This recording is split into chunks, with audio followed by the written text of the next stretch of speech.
Et ça drop direct. Pourquoi je suis content? Parce que le papa du FC Barcelone, il est rentré sur le terrain, il a fait son job. Il les a corrigés et il les a rendus humbles. Parce que olé, olé, olé, j'étais jaloux. Pourquoi? Parce que le FC Barcelone, c'était agréable en termes de jeu. C'était agréable, ouais, non, mais il me faisait plaisir. Non, c'est vrai. Mais c'était le FC Barcelone qui pratiquait ça, donc je pouvais pas trop apprécier. J'étais obligé de cacher un tout petit peu ça. Et je me suis dit, non, je peux pas faire un débrief où je chouchoute comme le FC Barcelone encore une nouvelle fois. Non, c'est pas bon. Ces derniers temps, ils étaient trop doux, les gars. Il fallait, et je les ai porté l'œil dans ce match-là. Et oui, non, mais je l'ai porté l'œil. Oui, non, mais il fallait ça un tout petit peu, on va pas se mentir. Les gars, je suis content que le Doliprane du FC Barcelone, le paracétamol du FC Barcelone, aka Sorlotte, et oui, Sorlotte, les gars, les a corrigés.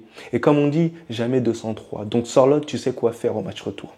Tu sais quoi faire, les gars. Tu sais comment les corriger, comment les baffer, comment leur apprendre le football. Sorlotte, qu'est-ce que tu m'as fait kiffer. Correa, qu'est-ce que tu m'as fait kiffer lorsque tu es rentré sur le terrain. Tu les as giflés, un point, c'est tout. Gauche, droite. Par contre, tu aurais pu mettre ton but. Hein. Idiot, va. Idiot, ouais, non, mais t'as joué 2 secondes et tu oses rater une telle action. T'es bête ou quoi? Bref, les gars, avant de commencer le débrief du match, n'hésitez pas à vous abonner, à partager la chaîne, mais aussi à activer la cloche. Ça me donnera énormément de support. Vous connaissez en bien. Donc, les gars, l'Atlético de Madrid s'impose pas, le FC Barcelone s'impose pas, tout va bien dans le meilleur des mondes. Mais pour le match retour, on espère quand même que l'Atlético de Madrid va quand même s'imposer parce que je déteste plus le FC Barcelone. Je hais le FC Barcelone et je souhaite que des individus chutent et je souhaite qu'ils subissent mon pressing. Et je connais davantage de créateurs de contenu du FC Barcelone ou même d'habits tout simplement barcelonais. Et je souhaite votre downfall. Donc les gars, avec toute objectivité, et bien sûr vous le connaissez tous dans mon débrief, et je vais être sincère, le FC Barcelone mérite largement de gagner ce match-là de base. Parce qu'en termes de jeu, ils ont proposé bien plus que l'Atlético de Madrid. L'Atlético de Madrid, vous n'avez pas honte. En termes de jeu, c'est quand même effrayant. C'est nul. C'est pourri. Ils n'ont rien proposé à l'Atlético de Madrid. Ils ont juste proposé pendant les 10 premières minutes. Après ça, on ne les a plus jamais vus. C'est incroyable. Je me suis même posé des questions. Est-ce qu'ils faisaient exprès? Pendant les 10 premières minutes, ils arrivent à t'inscrire 2 buts. À l'aide de Griezmann et Alvarez. Incroyable, je me suis dit, mais le match, il commence bien, il commence voilà, de manière délicieuse. Égalisation. Pourquoi? Parce que Lamine Yamal s'est énervé. Lamine Yamal, il était fâché dans ce match-là. Transmission à Jules Koundé, passe en retrait sur Pedri, Pedri but. Et Pedri qui montre encore que c'est un joueur d'exception et incroyable. Et pour ceux qui parlent de stade, voilà, là, il a marqué. Il a marqué, les gars.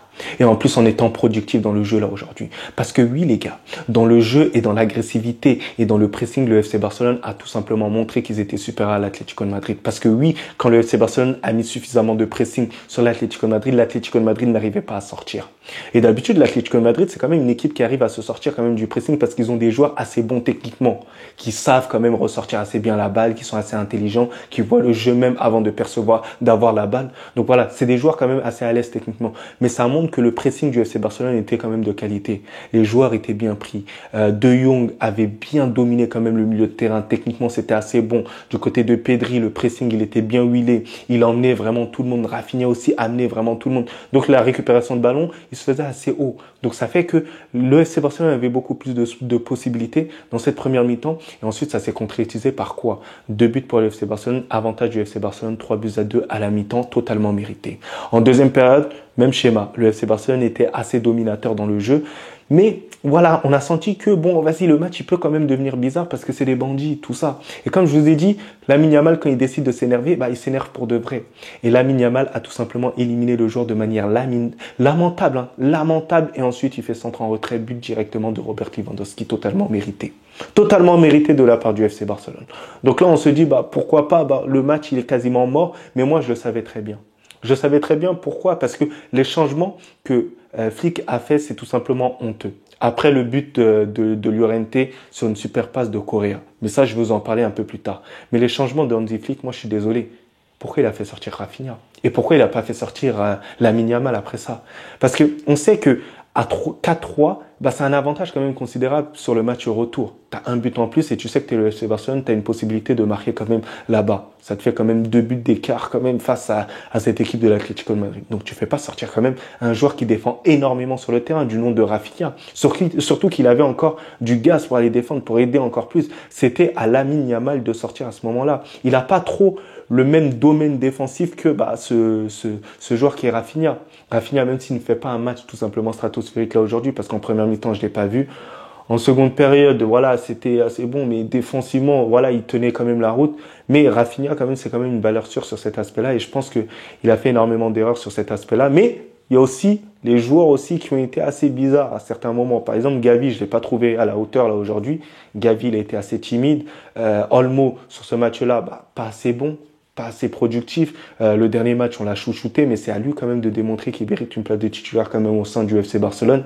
Mais là, il n'a pas suffisamment montré. C'est déplorable un peu de sa part parce que il aurait pu utiliser le fait qu'il y ait il y ait de l'espace entre les lignes pour pouvoir aller toucher probablement les attaquants, mais on a senti qu'il a été bien pris de la part des joueurs de l'Atlético de Madrid. Mais après, vous savez, dans le football, hein, à certains moments, t'as pas droit à l'erreur face à certaines équipes. Dans l'Atlético de Madrid, vous le savez très bien, une erreur, bah ça paye cash.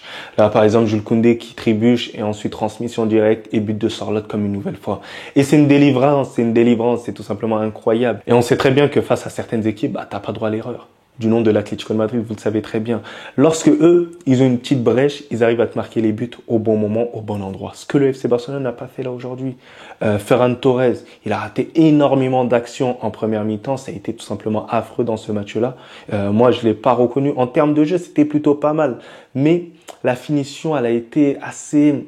Voilà, je l'ai vu en bizarre là aujourd'hui, je vous cache pas. Alors que c'est un joueur que je commençais vraiment à apprécier, mais est-ce qu'au final, bah, c'est pas ce super sub et tout, lorsqu'il rentre, il a beaucoup plus de jus. Voilà, c'est la question à se poser. Mais quand même, hein, les deux équipes de l'autre côté, moi je suis désolé, hein, et j'ai une attache défensive. Ils ne doivent pas encaisser 4 buts dans un match, les gars. Il y a eu énormément d'erreurs sur le plan défensif. Et moi, ça m'a fait mal au crâne. Mais sincèrement, les gars. Donc moi, personnellement, pour le match retour, moi, je verrais quand même un passage, quand même, du FC Barcelone. Sincèrement, je pense que le FC Barcelone arrivera à trouver la solution pour pouvoir déstabiliser cette équipe de l'Atlético de Madrid. Alors, peut-être que là, je vous dis ça, mais peut-être que je veux changer d'avis en match retour. Mais grosso modo, là, aujourd'hui, bah, je suis assez déçu de l'Atlético de Madrid en termes de jeu. Voilà. Moi, je trouve que le FC Barcelone a plus amené de jeu, c'était beaucoup plus construit. Voilà, il mérite pas quand même ce score-là, le FC Barcelone. Voilà, c'est plus dans cet aspect-là, mais bien fait parce que vous avez été arrogant. Et dans le football, hein, il faut pas être arrogant, il faut pas être trop sûr de soi.